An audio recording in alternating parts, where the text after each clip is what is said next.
Neat paper leak. ఒక్కసారిగా విద్యార్థులందరూ కూడా అయోమయంలో ఏం జరుగుతా ఉందో అర్థం అవునటువంటి పరిస్థితి. నేషనల్ వాళ్ళు కండక్ట్ చేసినటువంటి పరీక్షలే ఈ విధంగా లీక్ అయిందంటే ఎంతో మంది విద్యార్థులు ప్రాణాలు కోల్పోయినటువంటి దుర్మార్గమైనటువంటి విధానం. మేము వెనకడుగు వేయకుండా విద్యార్థుల పక్షాన, విద్యార్థుల సమస్య పక్షాన నిరంతరం పోరాటం చేస్తా ఉన్నాం మేము. సో కొరియోగ్రఫీ ఫీల్డ్ లో ఉన్న లేడీ కొరియోగ్రాఫర్ పైన గుంటూరు నగరం పాలనలో ఎఫ్ఐఆర్ ఫైల్ చేశారు. మహాత్మా గాంధీ గారిని, జవహర్లాల్ నెహ్రూ గారిని అసభ్యకరంగా, వాళ్లతో పాటు వాళ్ళ తల్లులను కూడా అసభ్యకరంగా తిట్టినటువంటి వ్యక్తి చంద్రబాబు నాయుడు గారిని కానివ్వండి, నారా లోకేష్ గారిని కానివ్వండి, పవన్ కళ్యాణ్ గారిని కానివ్వండి, జగన్మోహన్ రెడ్డి గారిని కానివ్వండి, ఎవరైనా ఒక అన్నోన్ పర్సన్ వచ్చి తిడితే ఇమీడియట్ గా వాళ్ళని తీసుకుని వెళ్ళి అరెస్ట్ చేస్తారు. కానీ స్వాతంత్ర సమరయోధుడు మహాత్మా గాంధీ గారిని అసభ్యకరంగా మాట్లాడినటువంటి వ్యక్తి పైన కేవలం మేమన్నా పిటిషన్ వేసి దానిపైన కేసు నమోదు చేస్తారే తప్ప ఎటువంటి చర్యలు ఉండవు. ఎస్టీ వర్మని డాన్స్ అసోసియేషన్ లో నుంచి కూడా సస్పెండ్ చేయాలా. మంచు విష్ణు గారు గుంటూరుకు వచ్చారు, మా అసోసియేషన్ ప్రెసిడెంట్ గా ఉన్నారు. సరే మేము ఖచ్చితంగా వారంలో మీకు అప్డేట్ వస్తుంది అన్నారు. అసలు ఆయనే కనపడట్లా. ఇప్పుడు జానీ మాస్టర్ మిస్సెస్ సుమలత గారు ఇమీడియట్ గా మీరు కూడా దీనిపై చర్యలు తీసుకోవాలి. సో ఎస్సీ, ఎస్టీ, బీసీ ఇప్పటికీ అనేక సవాళ్ళు ఎదుర్కొంటున్నాయి. నిజంగా చాలా బాధగా చెప్తా ఉన్నాను. అది సాంబారు రసము అర్థమవుతుంది. నారా లోకేష్ గారు ఒక్కసారి మీరు ఎస్సీ, ఎస్టీ, బీసీ హాస్టల్స్ సందర్శించండి, మీకు అర్థమైంది పొజిషన్. ఎస్సీ, ఎస్టీ, బీసీ కాకుండా ఓసీల్లో తక్కువ స్థాయిలో ఉన్నోళ్ళు లేరంటారా? అట్లాంటి పిల్లల్ని చదివించడానికి కదా సార్ మనం ఫీజు రీఎంబర్స్మెంట్ పెట్టాం. ఆంధ్రప్రదేశ్ జాబ్ క్యాలెండర్ 2026 యువతకి న్యాయం జరిగిందంటారు. అమ్మఒడి ఇస్తున్నావు అంటున్నారు, మీరు నిరూపించగలరా?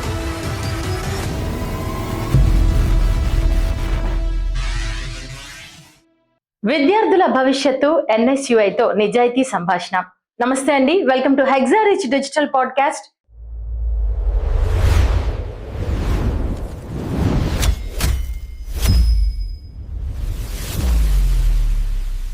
ఈరోజు మనతో పాటు మన ఇంటర్వ్యూలో ఉన్నారు మీ అందరికీ ఎంతో బాగా తెలిసిన ఎన్ఎస్యుఐ స్టేట్ కోఆర్డినేటర్ కరీం గారు. Welcome sir. ఎలా ఉన్నారు సార్? బాగున్నాను, మీరు ఎలా ఉన్నారు? నేను చాలా బాగున్నాను సార్. సో సార్, ఫస్ట్ చెప్పండి, ఈ మధ్యన బాగా పొటెన్షియాలిటీ క్రియేట్ చేసిన టాపిక్ నీట్ పేపర్ లీక్. దీని గురించి చాలా గొడవలు జరిగాయి, చాలా జరుగుతున్నాయి. దీని మీద మీరు ఎలా స్పందిస్తారు? నీట్ దేశవ్యాప్తంగా కూడా సుమారుగా 22 లక్షల మంది విద్యార్థులు పరీక్షల్లో పాల్గొన్నటువంటి పరిస్థితి. దాని తర్వాత పరీక్షలు పూర్తయిన తర్వాత విద్యార్థులకు పేపర్ లీక్ అయింది అనేటటువంటి మాటని ఎన్టీఏ, నేషనల్ టెస్టింగ్ ఏజెన్సీ వాళ్ళు చెప్పడం జరిగింది. ఒక్కసారిగా విద్యార్థులందరూ కూడా అయోమయంలో ఏం జరుగుతా ఉందో అర్థం అవునటువంటి పరిస్థితి. ఇది పేపర్ లీక్ జరిగినటువంటి సంఘటన 2026లోనే కాదు, గతంలో కూడా చాలా సార్లు జరిగినటువంటి దుర్మార్గమైనటువంటి పరిస్థితి. విద్యార్థులు చాలా చాలా అంటే చాలా ఈసారి 2026లో వాళ్ళ ఓపిక, వాళ్ళ భవిష్యత్తు ఏ విధంగా అయితే మనం డాక్టర్ అవ్వాలి అనేటటువంటి కళ ఏదైతే ఉందో వాటిని అన్నిటిని కూడా పెట్టి పరీక్షలు రాసి తల్లిదండ్రులు తిన్నా తినకపోయినా వాళ్ళ బిడ్డల భవిష్యత్తు బాగుండాలి అని చెప్పి లక్షలాది రూపాయలు ఇన్స్టిట్యూషన్స్ కడతా ఉంటే నేషనల్ వాళ్ళు కండక్ట్ చేసినటువంటి పరీక్షలే ఈ విధంగా లీక్ అయిందంటే కామన్ గా మన స్టేట్స్ లో జరిగినటువంటి పరీక్షలు ఇంకెంత ఈజీగా పేపర్ లీక్ అయ్యేటటువంటి అవకాశాలు ఉన్నాయి. ఒకసారి మన అందరం కూడా ఆలోచన చేయాలి. దీని తర్వాత ఎన్టీఏ మరలా రీ ఎగ్జామ్ ని కండక్ట్ చేస్తామని చెప్పి మాట చెప్పింది, కండక్ట్ చేశారు. ఫస్ట్ నీట్ రాసినటువంటి విద్యార్థులు, రీనీట్ రాసినటువంటి విద్యార్థులు చాలా డిఫరెన్స్ కనపడింది. చాలా అంటే చాలా.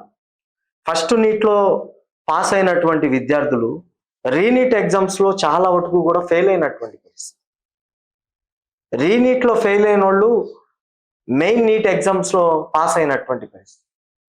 ఇది ఒక్కసారిగా విద్యార్థులు దీన్ని మన గుంటూరులోనే జరిగింది, ఎక్కడో వద్దు, మన గుంటూరులోనే టాపర్గా వచ్చినటువంటి ఒక విద్యార్థినికి ఫస్ట్ నీట్ ఎగ్జామ్లో మంచి మార్కులు వస్తే రీనీట్లో ఫెయిల్ అంటే మార్క్స్ తక్కువ వచ్చింది.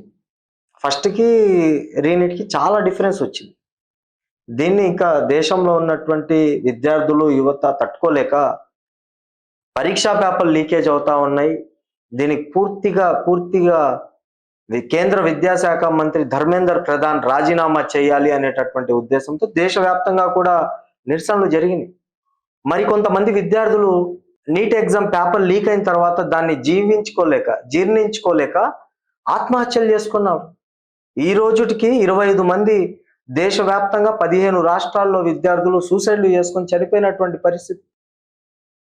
శాంతియుతంగా జంతర్ మంతర్లో ఢిల్లీలో నిరసన కార్యక్రమాలు చేస్తూ ఉంటే మీరు చూశారు. వాళ్ళ పైన లాఠీ చార్జులు, టియర్ గ్యాస్, మహిళలు అనేటటువంటి గౌరవం కూడా లేకుండా లాఠీలతో ఎక్కడ పడితే అక్కడ కొట్టేటటువంటి ప్రయత్నం చేశారు. అంటే ఒక్కసారిగా మీరందరూ కూడా ఆలోచన చేయాలి. సార్, నీట్లో పారదర్శకత, పరీక్షల నిర్వహణపై మీరు ఏమైనా సూచనలు ఇస్తారా? ఖచ్చితంగా మేడం. ఇది నీట్ పరీక్షలు దేశవ్యాప్తంగా కాదు, మన ఆంధ్ర రాష్ట్రంలో కూడా ముఖ్యంగా మన ఆంధ్ర రాష్ట్రంలో సుమారుగా 65,000 మంది విద్యార్థులు రిజిస్ట్రేషన్ చేసుకున్నారు. దాని తర్వాత నీట్ ఎగ్జామ్స్ లో 59,000 నుంచి 60,000 మంది నీట్ పరీక్షలు రాశారు. నీట్ ఎగ్జామ్స్, రీనీట్ ఎగ్జామ్స్ లో కూడా రెండిట్లో కూడా పార్టిసిపేట్ అయ్యారు. నేను ఒకటే చెప్తా ఉన్నాను, ఈ రాష్ట్రంలో ఉన్నటువంటి అలయన్స్ గవర్నమెంట్ కి కానివ్వండి, లేకపోతే వైసీపీ గవర్నమెంట్ కి కానివ్వండి, ఒకటే ఎన్ఎస్వై పక్షాన్ని డిమాండ్ చేస్తా ఉన్నాను. మన ఆంధ్ర రాష్ట్రంలో 65,000 మంది విద్యార్థులు నీట్ పరీక్షల్లో పాల్గొని రాసేటటువంటి క్రమంలో ఒక్కసారిగా దేశవ్యాప్తంగా జరిగినటువంటి నీట్ పరీక్షా పేపర్ లీకేజ్ వల్ల ఎంతో మంది విద్యార్థులు ప్రాణాలు కోల్పోయినటువంటి దుర్మార్గమైనటువంటి విధానం. మన ఆంధ్ర రాష్ట్రంలో ఉన్నటువంటి ఈ రాష్ట్ర ముఖ్యమంత్రి ముద్దుల కొడుకు నారా లోకేష్ గారు ఇప్పటి వరకు కూడా నోరు విప్పల, నీట్ పరీక్షల గురించి మాట్లాడలా. ఎక్కడ కూడా ఎవరిదైనా సెలబ్రిటీది బర్త్డే ఉన్నా, లేకపోతే ఎవరిదైనా వేరే వాళ్ళది బర్త్డే ఉన్నా ఇమ్మీడియట్ గా ట్విట్టర్ లో విషెస్ కానీ ఆయన పోస్ట్ పెడతా ఉంటారులే. కానీ 25 మంది నీట్ పరీక్ష పేపర్ లీకేజ్ అయిన తర్వాత చనిపోయిన విధానం నుంచి కానివ్వండి, ఇంతమంది లక్షలాది మంది విద్యార్థులు ఢిల్లీలో వచ్చి జంతర్ మంతర్లో అనేకమైనటువంటి రోజులు అక్కడే ఉండి నిరసన కార్యక్రమాలు చేస్తున్న ఒక్క పోస్టు కానివ్వండి, ఎక్కడ కూడా పెట్ల. మన ఆంధ్ర రాష్ట్రంలో ఉన్నటువంటి విద్యార్థుల గురించి ఎక్కడ కూడా మాట్లాడలా. అనేకమైనటువంటి వేదికల పైన ఆయన ప్రస్తావించారు, ఎక్కడ కూడా మాట్లాడలా. విద్యార్థులు తలుచుకుంటే ప్రభుత్వాలు కూడా కూలిపోతాయి అనేటటువంటి మాటని ఈ సందర్భంగా తెలియజేస్తా ఉన్నాం. విద్యార్థులతో యువతతో పెట్టుకుంటే జగన్మోహన్ రెడ్డి గారు కూడా మాట్లాడరు, చంద్రబాబు నాయుడు గారు కూడా మాట్లాడరు, పవన్ కళ్యాణ్ గారు కూడా మాట్లాడరు. ఇది నిజంగా చెప్తా ఉన్నాం, విద్యార్థులను అవమానం పరిచే విధంగానే వీళ్ళు ప్రవర్తిస్తా ఉన్నారే తప్ప విద్యార్థులకు ఎవరు కూడా అండగా ఉండట్లేదు. ఏదో రాజకీయాల సమయంలో విద్యార్థులను వాడుకునే ప్రయత్నం చేస్తా ఉన్నారులే కానివ్వండి. విద్యార్థులకి ఏమైనా ఆపద వచ్చినా, వాళ్ళ భవిష్యత్తుకు అడ్డంగా వచ్చినా ఎక్కడ కూడా ఉన్నటువంటి పార్టీలు ఆంధ్ర రాష్ట్రంలో మాట్లాడట్లేదు. మేము ఎన్ఎస్వై పక్షాన పూర్తి స్థాయిలో కూడా మేము వెనకడుగు వేయకుండా విద్యార్థుల పక్షాన, విద్యార్థుల సమస్య పక్షాన నిరంతరం పోరాటం చేస్తా ఉన్నాం మేము. Okay sir. So choreography field లో ఉన్న లేడీ కొరియోగ్రాఫర్ పైన గుంటూరు నగరం పాలనలో ఎఫ్ఐఆర్ ఫైల్ చేశారు. దీని గురించి మీ స్పందన? మహాత్మా గాంధీ గారిని, జవహర్లాల్ నెహ్రూ గారిని అసభ్యకరంగా, వాళ్లతో పాటు వాళ్ళ తల్లులను కూడా అసభ్యకరంగా తిట్టినటువంటి వ్యక్తి. తన పైన మేము గుంటూరు నగరంపాలెం పోలీస్ స్టేషన్ లో ఎఫ్ఐఆర్ కూడా నమోదు చేపించాం. ఈరోజు నేను ఒకటే డిమాండ్ చేస్తా ఉన్నాను, గుంటూరులో ఉన్నటువంటి ఎస్పీ గారికి ఒకటే, గతంలో ఎస్పీ గారు ఉన్నారు, ఇప్పుడు నూతనంగా వచ్చారు. మరి ఎస్పీ గారి దృష్టికి వెళ్ళిందో లేదో నాకైతే తెలియదు. నగరంపాలెం పోలీస్ స్టేషన్ లో కూడా సీఎల్ కూడా మారారు చాలా వరకు కూడా. మరి వాళ్ళందరూ గుర్తున్నాయో లేదో తెలియదు. మేము చాలా సార్లు, అనేకమైనటువంటి సార్లు ఈ ఆంధ్ర రాష్ట్రంలో ఉన్నటువంటి ముఖ్యమంత్రిగా ఉన్నటువంటి చంద్రబాబు నాయుడు గారిని కానివ్వండి, నారా లోకేష్ గారిని కానివ్వండి, పవన్ కళ్యాణ్ గారిని కానివ్వండి, ప్రతిపక్షంలో ఉన్నటువంటి జగన్మోహన్ రెడ్డి గారిని కానివ్వండి, ఇలాంటి వ్యక్తులను ఎవరైనా ఒక అన్నోన్ పర్సన్ వచ్చి తిడితే ఇమ్మీడియట్ గా వాళ్ళని తీసుకొని వెళ్ళి అరెస్ట్ చేస్తారు, వాళ్ళపైన అక్రమంగా కేసులు పెడతారు. కానీ మన భారతదేశానికి స్వాతంత్రం తీసుకొచ్చినటువంటి స్వాతంత్ర సమర యోధుడు మహాత్మా గాంధీ గారిని అసభ్యకరంగా మాట్లాడినటువంటి వ్యక్తి పైన కేవలం మేమన్నా పిటిషన్ ఇస్తే దానిపైన కేసు నమోదు చేస్తారే తప్ప ఎటువంటి చర్యలు ఉండవు. ఎలాంటి చర్యలు తీసుకోవాలని ఎదురు చూస్తున్నారు? అన్పార్లమెంటరీ యూజ్ చేసినటువంటి వర్డ్స్ మీద సెక్షన్స్ ఉన్నాయి. ఆ సెక్షన్స్ విధంగానే మేము ముందుకెళ్ళండి అంటా ఉన్నాం. బహిరంగ క్షమాపణ చెప్పాలని ఇట్లాంటివి ఏదైనా అనుకుంటున్నారా? బహిరంగ క్షమాపణ చెప్పాలి అనేటటువంటి మాటతో ఏమవుతుందంటే ఉమ్, వేరే వ్యక్తుల్లో కూడా ఒక ఇన్స్పైర్ వస్తుంది. ఉమ్, మేము కూడా తిట్టేసిన తర్వాత క్షమాపణ కోరొచ్చులే అనేటటువంటి ఆలోచన వచ్చింది. ఉమ్, మా డిమాండ్ ఏంటంటే ఏదైతే రాజ్యాంగంలో ఉన్నటువంటి విలువలు, రాజ్యాంగం నడిపిస్తున్నటువంటి విధానం, దాంట్లో ఏవైతే సెక్షన్స్ ఉన్నాయో ఉమ్, ఆ సెక్షన్స్ త్రూఅవుట్ మీరు తీసుకొని వెళ్ళండి. ఉమ్. అది మీరు నిజంగా శిక్షేస్తే రేపు ఇంకో ఎక్స్ వ్యక్తులని కూడా అసభ్యకరంగా మాట్లాడేటటువంటి అవకాశం ఉండదు. సో దీంట్లో మీరు ఎంతవరకు సఫలీకృతం అయ్యారని మీరు అనుకుంటున్నారు సార్? దీనిలో అయితే మా పోరాటం అయితే ఎక్కడ కూడా ఆగదు. ఉమ్, మహాత్మా గాంధీ గారిని, జవహర్ లాల్ నెహ్రూ గారిని కూడా అసభ్యకరంగా మాట్లాడినటువంటి వ్యక్తి. నేను ఈ రోజు సూటిగా అడుగుతా ఉన్నాను, జానీ మాస్టర్ వాళ్ళ మిస్సెస్ రీసెంట్ గా ఉమ్. డాన్స్ అసోసియేషన్ ప్రెసిడెంట్ గా అయ్యారు. అవును సార్. మీరు ఒకసారి మాకు అవకాశం కల్పించండి, మీ దగ్గరకు వచ్చి కలుస్తాము, ఉమ్, కలిసి మీకు నోటీస్ ఒకటి ఇస్తాము. మీరు as a dance association president గా ఉన్నారు, మీ శశి వర్మని డాన్స్ అసోసియేషన్ లో నుంచి కూడా సస్పెండ్ చేయాలా, తనకు ఉన్నటువంటి డాన్స్ అసోసియేషన్ కార్డ్ని కూడా రద్దు చేయాలి అనేటటువంటి దాని మీద మేము అనేకమైనటువంటి సార్లు ప్రయత్నం చేసాం. కానీ మాకు ఎక్కడ కూడా అవకాశం కల్పించట్లేదు. అంటే వీళ్ళు కావాలని వీళ్ళు లోపల అంతా కూడా ఒకటై చేస్తా ఉన్నారా, ఉమ్. లేకపోతే బయట ప్రెస్ మీద రాగానే వాళ్ళు వేరు వీళ్ళు వేరు అని మాట్లాడుకుంటా ఉన్నారా?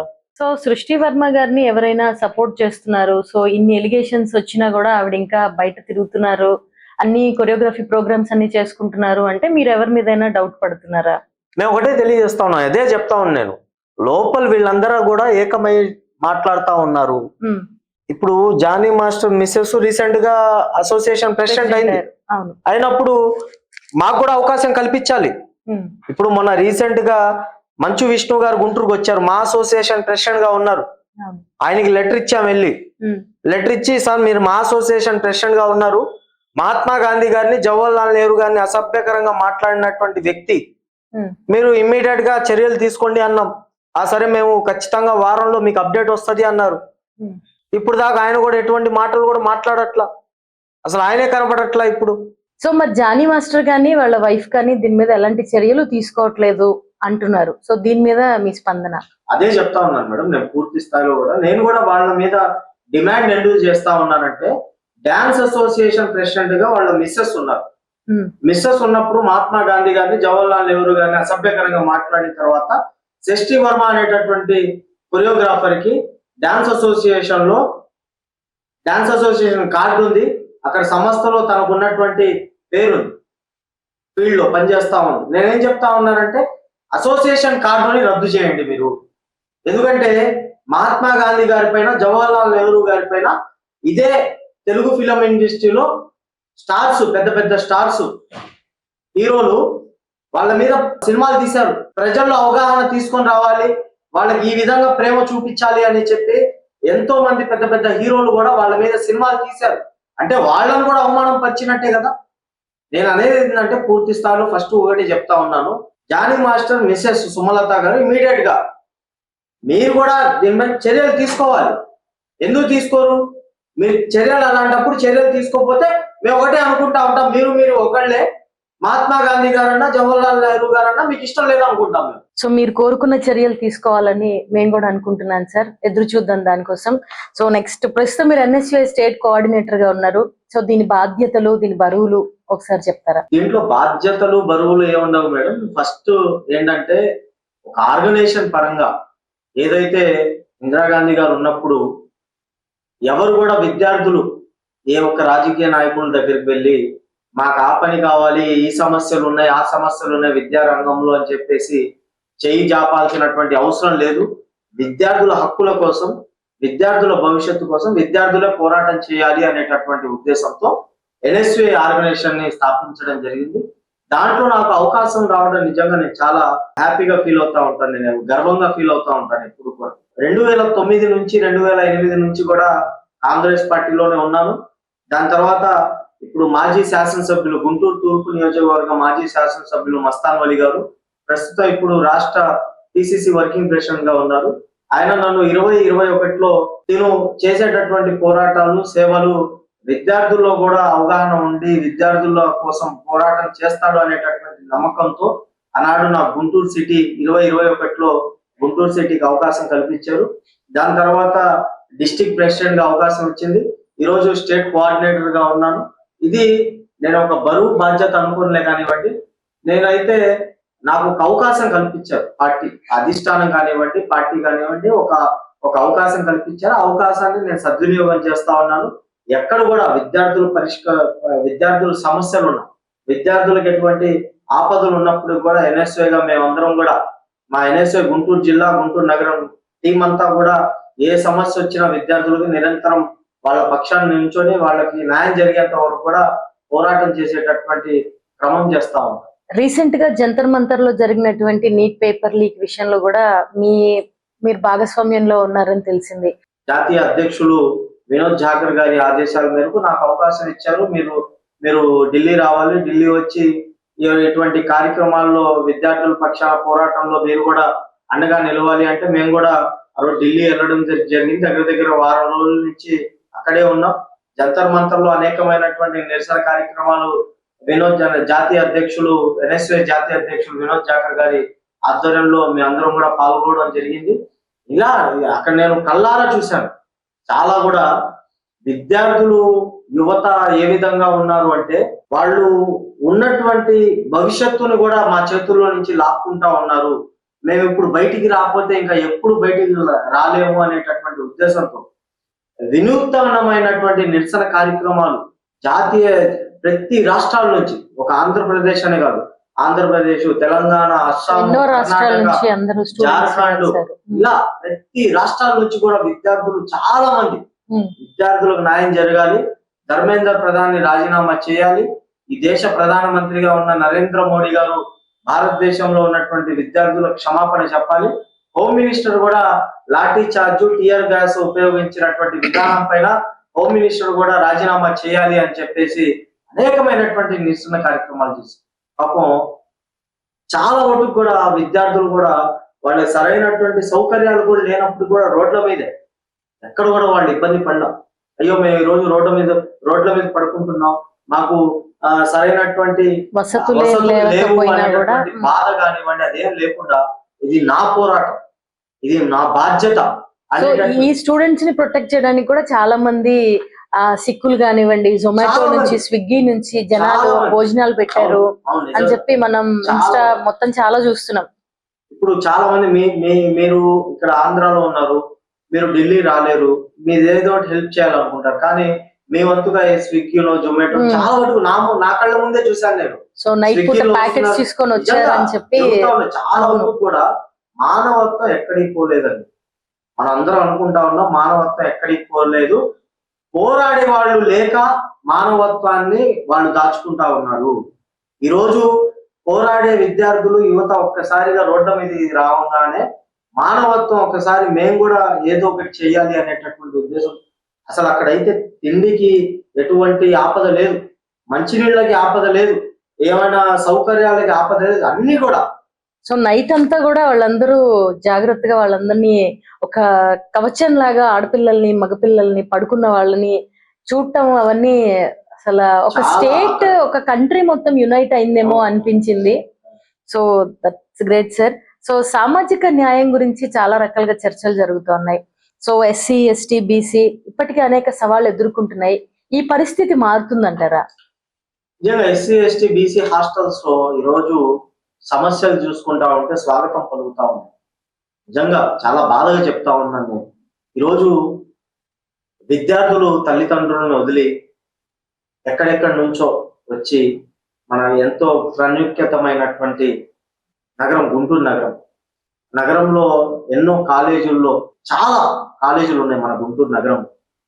ఆ కాలేజీల్లో చదువుకున్నటువంటి విద్యార్థులు చాలా భవిష్యత్తులో, ఇప్పుడు ఉన్నటువంటి భవిష్యత్తు ఎత్తులో ఉన్నటువంటి పరిస్థితి. ఇప్పుడు చాలా వరకు లాయర్లు కానివ్వండి, బిజినెస్ మ్యాన్లు, పొలిటికల్, ఇక్కడ చదువుకున్నటువంటి ప్రభుత్వ కళాశాలలో చదువుకున్నటువంటి, గతంలో చదువుకున్నటువంటి విద్యార్థులందరూ కూడా ఈరోజు ఒక స్థాయిలో ఉన్నారు. వాళ్ళు కూడా మేము కూడా మా భవిష్యత్తును మేము దిద్దుకోవాలి అనేటటువంటి ఉద్దేశంతో వాళ్ళ తల్లిదండ్రులను కూడా వదిలి ఈరోజు గుంటూరు నగరంలో ఉన్నటువంటి కాలేజీల్లో చదువుకోవాలి అనేటటువంటి ఉద్దేశంతో వస్తా ఉన్నారు. ఏదైతే ప్రభుత్వం ఇచ్చినటువంటి ఎస్సీ ఎస్టీ బీసీ హాస్టల్స్ లో సమస్యలు నిజంగా రీసెంట్ కూడా నేను ఎస్టీ హాస్టల్లో సందర్శించాను. విద్యార్థులు నాకు ఫోన్ చేసి అక్కడ అనేకమైనటువంటి సమస్యలు, వార్డెన్ ఉంటే వార్డెన్ పట్టించుకోడు, అర్ధరాత్రి 9 అవ్వగానే నైట్ 9 అవ్వగానే తాళాలు వేసుకొని వెళ్ళిపోతాడు. అక్కడ వాళ్ళు విద్యార్థులు అత్యవసరమైనటువంటి ఏమైనా హెల్త్ ఇష్యూస్ వస్తే బయటికి వెళ్ళడానికి లేదు. అది సాంబారో రసమో అర్థం అవదు, కర్రీస్ సరిగ్గా ఉండవు, భోజనం చాలన్నట్టు వండుతూ ఉంటారు. ఇలా అనేకమైనటువంటి సమస్యల వల్ల విద్యార్థులు చాలా ఇబ్బందులు పడతా ఉన్నారు. ఒక ఎస్టీ హాస్టలే కాదు, ఒక ఎస్సీ హాస్టల్ బీసీ సంబంధించినటువంటి హాస్టల్స్ లో కూడా చాలా దారుణంగా ఉన్నాయి.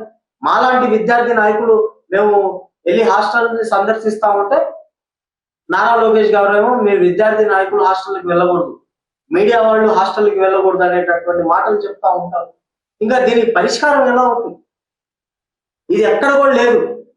విద్యార్థుల నాయకులు ఎక్కడికైనా వెళ్ళొచ్చు, విద్యార్థుల సమస్యలు ఉంటే దానిపైన పోరాటం చేయడానికి విద్యార్థుల నాయకులు ఉన్నారు. మాకేదో వేరే దాని మీద ఉండి మేము విద్యార్థుల పక్షాన్ని ఉంచోట్లేదు. విద్యార్థులకు సమస్యలు ఉన్నాయి, ఆ సమస్యల మీద పోరాటం చేస్తా ఉన్నారు. ఆ సమస్యల్లో భాగంగా మా మీద అనేకమైనటువంటి కేసులు పెడతా ఉన్నారు. దానికి కూడా మేము సిద్ధంగా ఉంటున్నాము. కానీ ఇది మాత్రం నారా లోకేష్ గారు చెప్పినటువంటి మాటలకు లేకపోతే ఆయన తీసుకొచ్చినటువంటి జీవోకు ఎక్కడ భయపడట్లేదు. ఈ రోజైతే నారా లోకేష్ గారు ఒక్కసారి మీరు ఎస్సీ ఎస్టీ బీసీ హాస్టల్స్ సందర్శించండి. ఎస్సీ ఎస్టీ బీసీ హాస్టల్స్ లో రండి. బాత్రూమ్లు ఎలా ఉంటాయంటే నిజంగా చెప్పాలంటే మనం ఎక్కడైనా బయట యూజ్ చేసుకోవడానికి వెళ్తే అక్కడన్నా బాగుంటుంది, కానీ దుర్మార్గం అండి బాత్రూమ్స్ కూడా. సార్, మీరు రాష్ట్రం అంతా తిరుగుతూ ఉంటారు, నిరంతరం విద్యార్థులతో కలిసి వాళ్ళ సమస్యల గురించి మాట్లాడుతూ ఉంటారు. సో హాస్టల్ సదుపాయాల కొరత, ఇటువంటి అంశాలపైన మీరు ఫేస్ చేసినటువంటి అతిపెద్ద సమస్య ఏంటి? అతిపెద్ద సమస్య, ప్రతిది కూడా అతిపెద్ద సమస్య, ఒక్కటనేది ఏముండదండి. ఇప్పుడు మేము ఫీల్డ్ లోకి వచ్చాము, టీడీపీ పార్టీలోకి వచ్చింది. సో ఎడ్యుకేషన్ మినిస్టర్ సొంత కొడుకే అయ్యారు. సో ఇన్ని జరుగుతున్నా కూడా BC SC ST welfare hostels లో ఎట్లాంటి మార్పులు లేవంటారా? గతంలో వైసీపీ ప్రభుత్వంలో లేదు, ఇప్పుడు టీడీపీ అలయన్స్ గవర్నమెంట్ లో కూడా లేదు. నేను అదే ధైర్యంగా చెప్తా ఉన్నాను. మీరు ఏ విధంగా అయితే విద్యార్థి సంఘాలకు మీడియా వారిని హాస్టల్స్ లో మీరు సందర్శించకూడదు, విద్యార్థుల సమస్యల మీద మీరు మాట్లాడకూడదు అని చెప్తా ఉన్నారు నారా లోకేష్ గారు. మీకు దమ్ము ధైర్యం ఉంటే మీరు రండి, మీరు ఎవరికి ఇన్ఫర్మేషన్ ఇవ్వద్దు, మీరు ఎవరికి ఇన్ఫర్మేషన్ ఇవ్వద్దు అంటా ఉన్నాను నేను. మీరు ఒక రోజు మారు వేషంలో వచ్చి ఒకసారి సందర్శించండి, ఎస్సీ ఎస్టీ బీసీ హాస్టల్స్ సందర్శించండి, మీకు అర్థమైంది పొజిషన్. అంటే అక్కడ పరిస్థితులు బాగాలేకనే ఈరోజు నారా లోకేష్ అనేటటువంటి విద్యాశాఖ మంత్రి గారు రావట్లేదు బయటికి. నేను ఒకటే డిమాండ్ చేస్తా ఉన్నాను, మీరు రాష్ట్ర విద్యాశాఖ మంత్రికి రాజీనామా చేసి పర్యటన శాఖ మంత్రిగా ఉండండి అని చెప్తా ఉన్నాను నేను. విద్యాశాఖ మంత్రిగా ఉన్నప్పుడు విద్యార్థుల సమస్యల మీద మాట్లాడాలి మీరు. అదేం మాట్లాడకుండా మేము మాలాంటి విద్యార్థి సంఘాలు వెళ్ళి మేము పోరాటం చేస్తా ఉంటే మమ్మల్ని అడ్డుకునే ప్రయత్నం, లేకపోతే అక్రమంగా హౌస్ అరెస్టులు చేయించడం, లేకపోతే మా మీద ఎఫ్ఐఆర్లు చేయించడం. మేము భయపడమండి.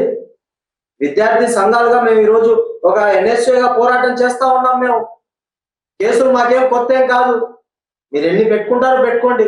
నిరంతరం విద్యార్థుల సమస్యల మీద పోరాడతాం, విద్యార్థుల భవిష్యత్తు కోసం పోరాడతాం.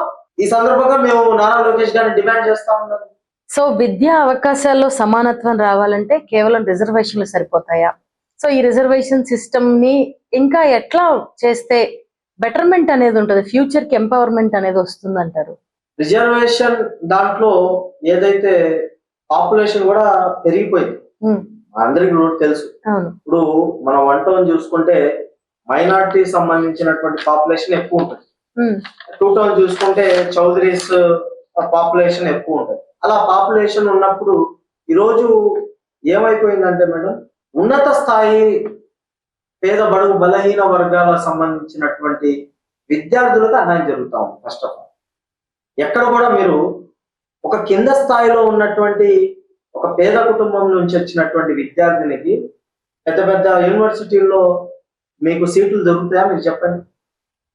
ఎక్కడ కూడా దొరకవు. అంటే ఇప్పుడు ఎస్సీ ఎస్టీ బీసీ కాకుండా ఓసీల్లో తక్కువ స్థాయిలో ఉన్నోడు లేరంటారా? వాళ్ళల్లో కూడా కష్టాలు పడి చదువుకొని వీధి దీపాల కింద చదువుకునే వాళ్ళు చాలా మంది ఉన్నారు. మనం క్యాస్ట్ గురించి వచ్చేటప్పటికి ఓన్లీ ఎస్సీ ఎస్టీ బీసీ అని మాత్రమే ఎందుకు చెప్తున్నాం? అందులో ఓసీలు ఎందుకు తీసుకురావట్లేదు? అంటే ప్రతి సెక్టార్ లో ఉన్నారు, ప్రతి క్యాస్ట్ లోను, ఎస్సీలోను మైనారిటీ వర్గంలో పై స్థాయిలో ఉన్నోళ్ళు ఉన్నారు, కింద స్థాయిలో ఉన్నోళ్ళు ఉన్నారు. అన్నిట్లో ఉన్నప్పుడు సమన్యాయం అనేది అన్నిట్లో ఉండడం కరెక్ట్ కాదంటారా? ఖచ్చితంగా ఎవరు రిజర్వేషన్ వాళ్ళకి ఇస్తా ఉన్నాం. ఇప్పుడు ఇప్పుడు కొంతమంది ఇప్పుడు మీరు చెప్పినట్టు ఎస్సీ ఎస్టీ బీసీ సంబంధించినటువంటి విద్యార్థులు ఎవరైతే ఉన్నారో వాళ్ళల్లో కూడా సమన్వయకత్వం తీసుకొని రావాలి అనేటటువంటి ఉద్దేశంతో పాటు వీళ్ళకి కూడా ఉంది, వీళ్ళకి కూడా రిజర్వేషన్స్ ఉన్నాయి. ఎక్కడ కూడా మైనార్టీ కానివ్వండి ఓసీ కానీ ఎక్కడ కూడా ఇది అవ్వట్లేదు. నేను చెప్పేది ఏంటంటే కొన్ని అణగారినటువంటి వర్గాలు ఉన్నాయి. ఆ వర్గాల్లో ఎలా అంటే ఇప్పుడు కనీసం వాళ్ళు తిండి కూడా తిననటువంటి పరిస్థితి, కానీ వాళ్ళ బిడ్డల్ని భవిష్యత్తులో మంచి ఒక డాక్టర్ను, లాయర్ను, ఒక పోలీసును చేయాలనేటటువంటి ఆతృత్వం ఆ కన్న తల్లిదండ్రుల్లో ఉంటుంది. అట్లాంటి పిల్లల్ని చదివించడానికి కదా సార్ మనం ఫీజు రియంబర్స్మెంట్ పెట్టాం. కేవలం 60 మార్కులకే ఎంట్రన్స్ సీట్లు, 60 వస్తే చాలు, 50% వస్తే చాలు అనేటువంటి చాలా ఇనిషియేటివ్స్ తీసుకొచ్చాం. సో వీటి వల్ల ఎలాంటి డెవలప్మెంట్ జరగలేదంటారా? ఎక్కడ వస్తా ఉంది మేడం ఫీజు రియంబర్స్మెంట్? ఈరోజు ఫీజు రియంబర్స్మెంట్ బకాయిలు చూసుకుంటా ఉంటే గత ప్రభుత్వంలో కూడా కొన్ని కోట్ల రూపాయలు ఆగినటువంటి పరిస్థితి. ఇప్పుడు 6,000 కోట్లు ఫీజు రియంబర్స్మెంట్ బకాయిలు ఉన్నాయి. ఈ రాష్ట్ర ప్రభుత్వానికి అదే మా గోడు వినిపిస్తా ఉన్నాం. మీరు ఈ ఫీజు రియంబర్స్మెంట్ విడుదల చేయండి అని చెప్తా ఉన్నాం. డిగ్రీలు పీజీలు పెద్ద పెద్ద చదువులు చదువుకున్నటువంటి విద్యార్థులు ఈ రోజు చేతుల్లో సర్టిఫికేట్లు లేక స్విగ్గీలో జొమాటోలో రూమ్ బాయ్ లాగా చేపలు అమ్ముకుంటా కూరగాయలు అమ్ముకుంటా పనులు చేసుకుంటా ఉన్నారు 10,000 12,000 రూపాయలకి. ఇది వాస్తవం కాదా? ఇప్పుడు మీ ప్రభుత్వం చెప్తా ఉంటారు, మీరేం చెప్తా ఉంటారు, మీ సర్టిఫికెట్లు ఎక్కడ ఆపొద్దు, ఎవరి సర్టిఫికెట్లు వాళ్ళకి ఇచ్చి పంపించండి అంటారు. కానీ ఇదే విద్యారంగంలో ఉన్నటువంటి సంస్థలు మాకు ప్రభుత్వం నుంచి ఎటువంటి ఫీజు రియంబర్స్మెంట్ పడలేదు మేము అంటాం. ఈ రోజుల్లో ఎలా చేయకపో గత ప్రభుత్వంలో ఈ ప్రభుత్వంలో 6,000 కోట్ల రూపాయలు బకాయిలు బాకీ ఉన్నాయి. 6,000 కోట్ల రూపాయలు బకాయిలు బాకీ ఉంటే దగ్గర 10 లక్షల మంది ఈ రోజు విద్యార్థులు చేతుల్లో సర్టిఫికెట్లు లేక రోడ్ల మీద తిరుగుతా ఉన్నారు. సర్టిఫికెట్లు ఉంటే వాళ్ళకి ఏదో ఒకటి పక్క రాష్ట్రాల్లో ఉద్యోగాలన్నా వస్తాయి కదండి. 20,000కి 25,000 30,000కి ఈ రాష్ట్రంలో 10,000కి 12,000కి చేసేవాళ్ళు పక్క రాష్ట్రంలోకి వెళ్ళి 25,000 30,000కి ఉద్యోగాలు చేసుకుంటారు కదా. నేను అవాస్తవం మాట్లాడుతా ఉన్నానా? మొత్తం వాస్తవం. విద్యార్థుల ఒక బాధని చెప్తా ఉన్నాను నేను. విద్యార్థులు ఈ రోజు నిజంగా బాధేస్తా ఉందండి నాకు. సో మీరు ఎన్నో పోరాటాలు చేస్తుంటారు, ఎన్నో సంఘటనలు చూస్తుంటారు. వీటన్నిటిలో మిమ్మల్ని ఇంత అగ్రెసివ్ గా కలచివేసిన సంఘటన గురించి ఏదైనా మా వ్యూవర్స్ తో చెప్తారా?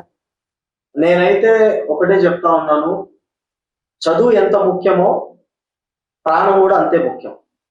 చదువులో మాకు ఎక్కడో అవకతవకలు జరిగినాయి, లేకపోతే మనల్ని ఎవరైనా కించపరిచారు అనేటటువంటి మాట ఏమైనా ఉంటే దానికి ఒకటే చెప్తా ఉన్నాను.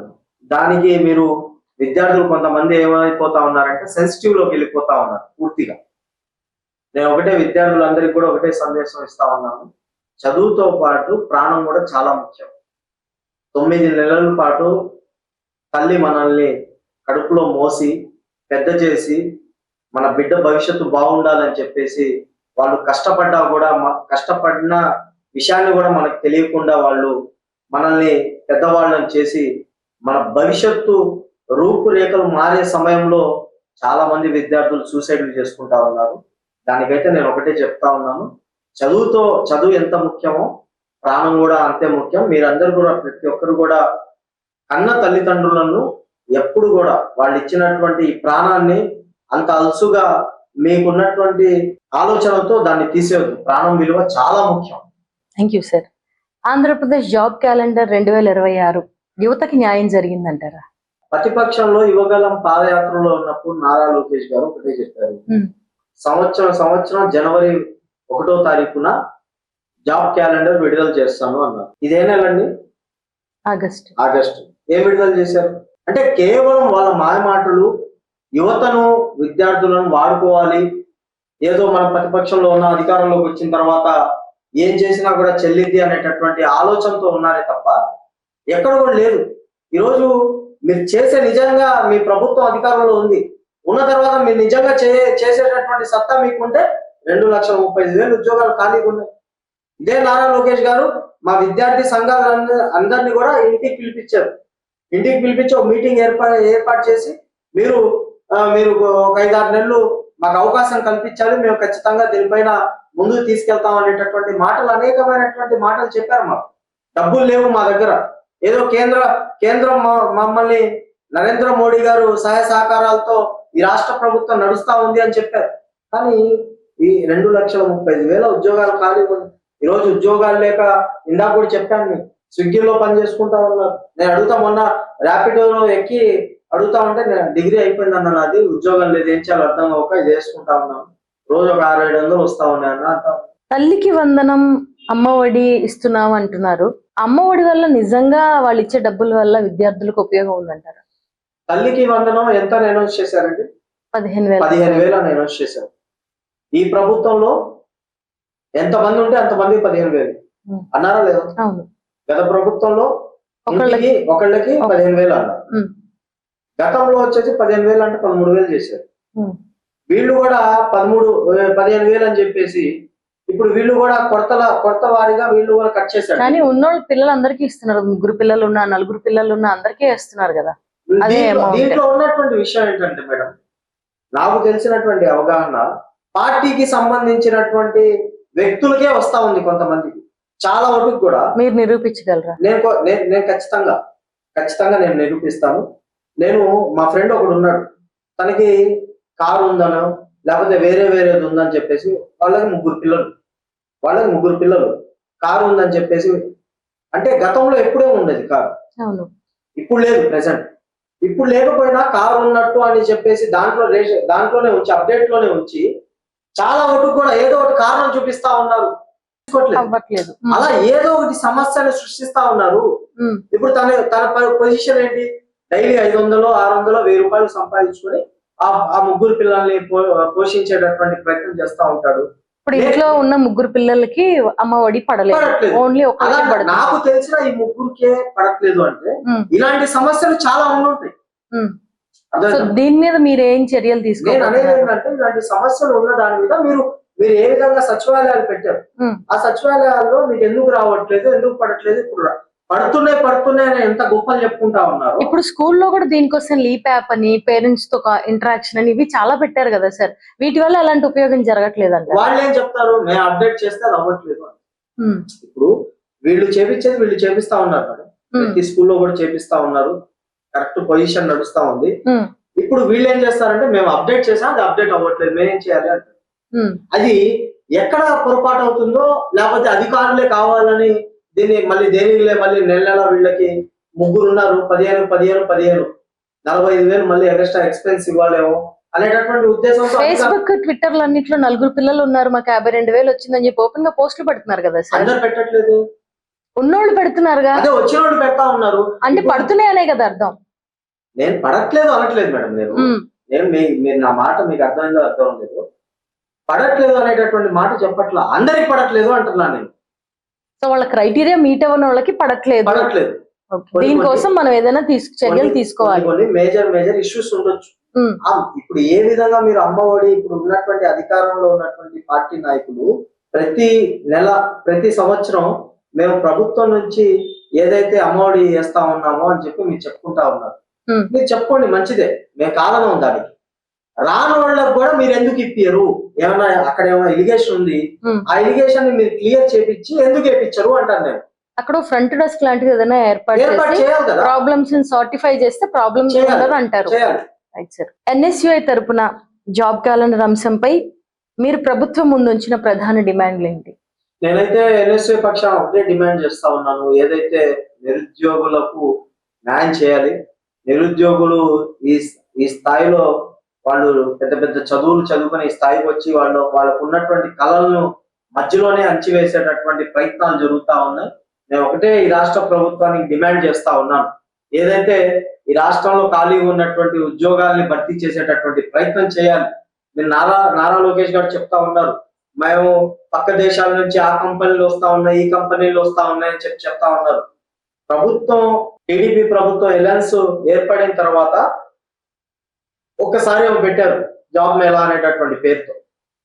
ఇది ప్రతి 6 నెలలకు ఒకసారి, సంవత్సరానికి ఒకసారి దీన్ని ఏర్పాటు చేసేటటువంటి ప్రయత్నం చేయాలి. ఖచ్చితంగా కూడా నిరుద్యోగ ఉండేటటువంటి సమస్య ఉండకుండా ప్రతి ఒక్కరికి ఉద్యోగాలు రావాలి. ఏదైతే మీరు నారా లోకేష్ గారు ప్రతిపక్షంలో ఉన్నప్పుడు నిరుద్యోగులకు ఏటా మేము వాళ్ళకు కూడా 3,000 రూపాయలు ఇస్తాం నిరుద్యోగ భృతి అన్నారు. అది కూడా ఇవ్వట్లే ఇప్పుడు దాకా. దాన్ని కూడా తక్షణమే మీరు అమలు చేయాలి. విద్యార్థులకు తక్షణమే ఉద్యోగ అవకాశాలు కల్పించాలి. ఖాళీగా ఉన్నటువంటి ఉద్యోగాలన్నింటినీ కూడా భర్తీ చేయాలనేటటువంటి ఉద్దేశంతో ఎన్ఎస్యూ పక్షాన్ని డిమాండ్ చేస్తాము. సార్, చివరిగా విద్యార్థులు నిరుద్యోగ యువతకి ఇచ్చిన హామీలు అమలు కాలేదని భావిస్తే ప్రజాస్వామ్య పద్ధతిలో తమ గొంతును ఎలా వినిపించబోతున్నారు మీరు మీ డిమాండ్స్ కోసం? ఉదాహరణ తీసుకుంటే కాక్రోచ్, బీజేపీ పార్టీ కాక్రోచ్ చూశారు మీరు. దీని ఒక ఎగ్జాంపుల్ గా లేకపోతే బెంచ్ మార్క్ స్టాండర్డ్స్ గా సెట్ చేసుకోవచ్చా? అంటే ఒక పార్టీ అనేటటువంటి మాట కాదు, వాళ్ళకు వచ్చినటువంటి సొంత నిర్ణయం కాదు, సొంత వాళ్ళకు ఉన్నటువంటి భావాలు ఏం కాదు. సిపిజే అంటే ఇది ఒక న్యాయవాది, ఎవరైతే మన సుప్రీంకోర్టు జడ్జి గారు ఉన్నారో, ఒక ఇష్యూ జరుగుతా ఉంటే ఏందా నిరుద్యోగులందరూ కాక్రోచ్ లా బిహేవ్ చేస్తా ఉన్నారు అనేటటువంటి మాటను ప్రస్తావన తీసుకొని వచ్చారు. అది దేశవ్యాప్తంగా విద్యార్థులు, యువత ఆ వీడియోలను చూశారు. అంటే మేము కాక్రోచ్లో ఈరోజు డిగ్రీలు, పీజీలు, ఉన్నత స్థాయిలో పిహెచ్డీలు చదువుకున్నటువంటి విద్యార్థులందరం కూడా కాక్రోచ్లము అనేటటువంటి ఉద్దేశంతో సిజేపీ అని పెట్టారు. సిజేపీ అనేటటువంటి దానిపైన అందరు కూడా అది ఒక పార్టీ అనేటటువంటి మాటతో కాదు, దీనితో మార్పు రావాలి, విద్యార్థులు, యువత బలం ఏంటో చూపించాలి అనేటటువంటి ఉద్దేశంతో లక్షలాది మంది విద్యార్థులు, యువత జంతర్ మంతర్లో దేశవ్యాప్తంగా, ఒక ఢిల్లీలోనే కాదు, ముంబైలో, మహారాష్ట్రలో, ఇలా అనేకమైనటువంటి రాష్ట్రాల్లో జరిగింది. రాబోయే రోజుల్లో ఇట్లాంటి గొడవలు ఏమైనా జరిగితే ఇట్లా మేమందరం కలుస్తాము అనేది ఒక బెంచ్ మార్క్ స్టాండర్డ్స్ ని సెట్ చేశారని చెప్తున్నారా? ఇది కలవడం అంటే పార్టీల్లో, అంటే నేను సిజేపీ అనేటటువంటిది కాదు, వాళ్ళకు కూడా ఎటువంటి నిర్ణయాలు, ఆలోచనలు లేవు. మేమేదో మంత్రి అవ్వాలి లేకపోతే ఎంపీ అవ్వాలి అనేటటువంటి ఆలోచన విధానాలు వాళ్ళకు కూడా లేవు. ఈ దేశంలో ఉన్నటువంటి సమస్యల మీద పోరాటం చేయాలి. విద్యారంగంలో, ముఖ్యంగా విద్యారంగంలో మార్పులు రావాలి, నిరుద్యోగ రంగంలో మార్పులు రావాలి. ఏదైతే నరేంద్ర మోడీ గారు సంవత్సరానికి 2 కోట్ల ఉద్యోగాలు ఇస్తా అన్నారు, ఇది వాస్తవం కాదా? ప్రతిపక్షంలో ఉన్నప్పుడు ఇప్పటికి 12 సంవత్సరాలు అయింది. 12 సంవత్సరాలు అంటే సుమారుగా 24 కోట్ల మందికి విద్యార్థులకి, భారతదేశంలో యువతకి ఉద్యోగాలు ఇవ్వాలి.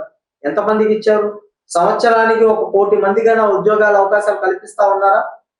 నేను సూటిగా ఈరోజు ఎన్ఎస్యూ పక్షాన డిమాండ్ చేస్తా ఉన్నాను కేంద్ర ప్రభుత్వానికి, కేవలం విద్యార్థులను, యువతను వాడుకోవడమే తప్ప రాజకీయాల్లో ఎటువంటి ఉపయోగాలు కూడా ఈ యొక్క బీజేపీ పార్టీతో, బీజేపీ సంబంధించినటువంటి కొన్ని పార్టీలతో ఎటువంటి ఉపయోగాలు లేవు. దీన్నన్నింటినీ కూడా భారతదేశంలో ఉన్నటువంటి యువత, విద్యార్థులు అందరూ కూడా గమనిస్తా ఉన్నారు. రాబోయే రోజుల్లో కూడా దేశవ్యాప్తంగా కూడా జంజీ సిద్ధంగా ఉంది. మార్పు కోసం ప్రతి ఒక్కరు కూడా ఎదురు చూస్తా ఉన్నారు. ఈ భారతదేశంలో కొత్త మార్పు కోసం కూడా జంజీ ఒక్కరు ప్రయత్నం చేస్తా ఉన్నారు అనేటటువంటి మాటతో ఈ సందర్భంగా తెలియజేసుకుంటారు. Thank you sir. మీ పోరాటం ఇలాగే ముందుకు సాగాలని, ఎన్ఎస్యూలో ఇంకా మీరు మంచి పొజిషన్కి వెళ్ళాలని మనస్ఫూర్తిగా కోరుకుంటూ సెలవు తీసుకుంటాం. నమస్తే సార్.